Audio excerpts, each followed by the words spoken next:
Hello, I am SquidofLove. Welcome back to another look at the rich and very interesting lore of Star Citizen. We will continue examining the alien races that exist within the Star Citizen universe in order to not only understand how their relationship with humanity was formed, but also what kind of opportunities might be waiting for us in the verse when more and more systems will be added to the game later. In this video we are going to focus on the Vanduul, which were the fourth alien race discovered by humanity, and until today our only interaction with them has been through combat. Humanity first encountered the Vanduul on August 9, 2681, when a heavily armed Vanduul raiding party appeared in the Orion system and attacked a small settlement, the settlement of Del Township on the Armitage planet, slaughtering all but one colonist. The UE was truly taken by surprise by this attack, since there had been absolutely no indication of an aggressor species in the region. After this first attack, the Navy stationed forces in the area waiting for the inevitable second attack of the Vanduul, always hoping though for a diplomatic approach for a peaceful solution. Weeks after, a small Vanduul raiding party entered the system of Orion for one more time and attacked the forces that the Navy had stationed in the area. This was in reality the first combat between human and Vanduul forces. The big second attack of the Vanduul in the Orion system that the UE was afraid was inevitable happened on February 16, 2712, 31 years after they first appeared in the area. A Vanduul fleet invaded the system, and capital after capital ship appeared and unleashed their devastating weapons on the locals. The Battle of Orion had just begun. The UE forces stationed in the area did their best to defend the system, but unfortunately the carrier normally posted there had been dispatched to Caliban to deal with a growing political activist movement, something that is showing how much the Mesa regime had underestimated the Vanduul threat, and it was only using it to terrorize its people and keep them subdued. The UE forces had only 3 destroyers and several frigates to their disposal in order to protect the system, and despite this disadvantage they had, and suffering heavy losses during the initial attack, they managed to push the Vanduul back towards the jump point. It was then that the most terrifying capital ship of the enemy appeared, the Kingship, a massive Vanduul carrier bigger than all the ships of the UE in the area together. The human forces were decimated in the Kingship's first attack, and what followed could only be described as a slaughter. The remaining naval forces that managed to survive somehow fled to the Tiber system, abandoning the people of Armitage to the Vanduul. The Vanduul though had no intention of following and pursuing the UE forces. Instead, with their kingship remained in the system for almost a year, harvesting everything they needed from the planets before disappearing back into Vanduul space. This was the first time that the UE had failed to protect its people and its systems, but unfortunately it wasn't going to be the only one.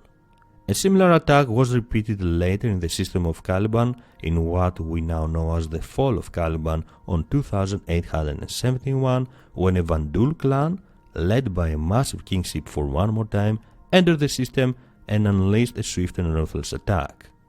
Despite their valiant efforts, Navy forces failed for one more time to defend successfully a frontier system, which was eventually abandoned the Vanduul after many casualties. But also later with another attack on the planet of Aramis in the Vega system on October 5, 2945, in what we now know as the Battle of Vega II. In this battle, another kingship appeared in the UE control space for the first time after more than 70 years since the fall of Caliban. The history of conflicts between humans and Vanduuls doesn't stop here, unfortunately, but continues since the Vanduul, after the successful attack in Vega, decided to go on and attack the Oberon system as well, an unclaimed system between human and Vanduul territories. Their first attack was successful, but when they decided to come back for a second attack, thanks to intelligence reports, the human navy fleet was ready to repel them and defend the system successfully. This last conflict between humans and Vanduul saw humanity victorious for the first time against the Vanduuls on this unclaimed system.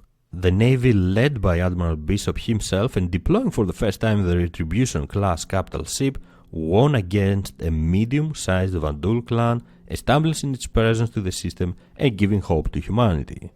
We should mention though that no king ship was reported in the area when this attack happened. These conflicts with the Vanduul had as a result not only the loss of UE systems and millions lives in casualties, but they have also put a stop in humanity's expansion in the universe. Fighting the Vanduul, skirmishes with the Vanduul continue until today, and unfortunately there seems to be absolutely zero chance to solve this situation peacefully with diplomatic means. The main problem with this lies on the Vanduul's political system, which is meritocracy. You are what you obtain. The Vanduul have no central government, they form roaming clans instead, and they are a nomadic race traveling around systems and harvesting resources for their fleets and their ships. Each fleet, each clan operates as its own society with its own independent rules that they are decreed by the clan's leader, which is called chieftain, and this is what makes it almost impossible to make a peace with them as a whole. Since the Vanduul are a nomadic race, they travel all the time from one system to another trying to collect, harvest resources for their needs. Something very interesting is the fact that they designate planets as feeding walls, where they return during their travels to find fresh livestock for meat and generally replenish their supplies. It is now believed that Orion 3 Armitage have been a Vanduul feeding wall, something that might explain the ferocity with which Vanduul attack humans in the system, something that might explain why they see us as hostiles. In their eyes, we could be the invaders that they are trying to push back and avenge for desecrating their worlds. The Vanduul Society admires self-reliance. When a child enters adulthood, is banished from home with only a knife in their possession, a very treasured possession for every Vanduul. Their religion also seems to follow the same principle. They admire persons that have achievements to show, and from their early life they are educated in the lives of the exemplary Vanduul, the choices they have made and how they overcame their environment and difficulties in order to distinguish themselves. The Vanduul are a warlike race and in combat are relentless and merciless. They will hit hard and fast and never leave intentionally survivors. This isn't happening because they are bloodthirsty and after the kills, but their ultimate goal is to collect resources and they simply don't want you to mess with them when they are harvesting their resources. They adapt easily to their enemies and learn how to be effective against them. For example, in their first attack against humanity, the communication towers weren't attacked, and this is because the Vanduul didn't know their purpose. Now they know the purpose of each human building and target the communication towers first. Their physiology is also very different from the humans one. They don't feel pain like humans do. They have a high tolerance to pain, and this explains why most of their armor is infused with their bodies, is crafted into their skins. They are indeed a scary sight in combat. They can also survive in vacuum for a certain period of time thanks to their unique respiratory system. The more experienced Vanduul warriors wear less armor, so if you ever face a Vanduul that is almost naked, then you should know that this is one very dangerous opponent. From all the details we know about the Vanduul, from the fact that a knife is the most valued possession and the fact that they are wearing less armor in combat the more experienced they are, maybe hand-to-hand combat is very important for them and always try to subdue an opponent in that way. Something else very interesting about the Vanduul Society is the fact that from an analysis on a derelict Vanduul carrier that was found, the entire crew proved to be males.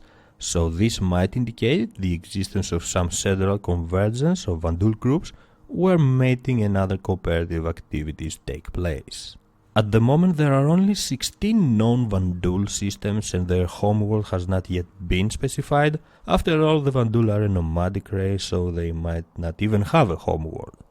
The most interesting of these systems are those that belonged to the UE before and were taken by the Vanduul or were forced to be abandoned by the UE forces. Systems like Tiber, which is a staging area for Vanduul raiding parties preparing to raid UE territory. When the Orion system was abandoned to the Vanduul, the Navy force fell back to Caliban and Tiber. Because of Caliban's advantages, most of them were stationed there, and this gave the Vanduul the opportunity to seize Tiber and use it as a base for raids. tribes moved into Tiber and established a permanent garrison. When the UE realized how Tiber was used by the Vanduul, they decided to attack the system, and they even bombarded Tiber 2, which is also known as Tomb World. The response from Vanduul was fierce and fast. Elite Vanduul carrier air wings attacked UE forces, leaving none alive. Many attempts since then to drive Vanduul out of Tiber have failed, and this had as a cost the loss of millions of lives. The battle continues until now, and the Vanduul have also established war camps on Tiber 2, and they continue collecting resources using their terrifying harvesters. The system is full of wrecks, and this is also why it is known as the Grinder, and it could provide some very good opportunities for brave salvagers when it will be added to the persistent universe, that is, if you can enter the system and remain undetected by the Vanduul, and if you have the means to survive an attack. Another interesting former UE system that belongs to the Vanduul now is the system of Virgil, which fell to the Vanduul on 2737. When the Vanduul were first discovered, Virgil was turned into a military outpost with entire fleets operating in the area. After Tiber fell though, Navy collapsed in full retreat and was unable to form a secondary line as the Vanduul pushed forward. The Vanduul showed no mercy to the system, slaughtering military personnel and civilians. What is really weird about the Vanduul is the fact that they have diplomatic relations with the other alien races that we have discovered already.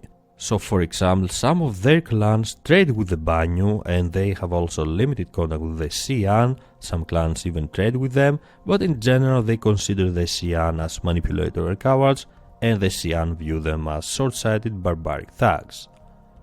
Their relationship with the Krothark, or if they have any relationship with the Krothark, is still unknown. As for their ships and their designs, we do know a great deal. They have the Scythe, which is their main fighter, and it is for the Vanduul what the Hornet is for the UE, the Blade, which is a light fighter used as a scout and first wave assault craft, but also the Glaive, which only top pilots can fly one, and it is considered a great honor to fly a Glaive as a Vanduul. They do have capital ships as well. The King ship is the most terrifying one, a massive and heavily armored carrier that can carry up to 300 scythes, with 100 of them being ready to deploy at every time. It has 2,800 meters length, and up to 7,000 crew has been reported. And of course the Driller Harvester carrier, which deploys harvesters in order to collect and harvest resources, a very important activity for the Vanduul. These were the Vanduul, humanity's #1 enemies in the Star Citizen universe, a proud warlike race that we will encounter many times and will probably present us with many opportunities to make some profit. Thank you very much for joining me. If you enjoyed the video, please don't forget to leave a like and subscribe for more. I am SquidofLove, and I will see you around the verse. Bye bye.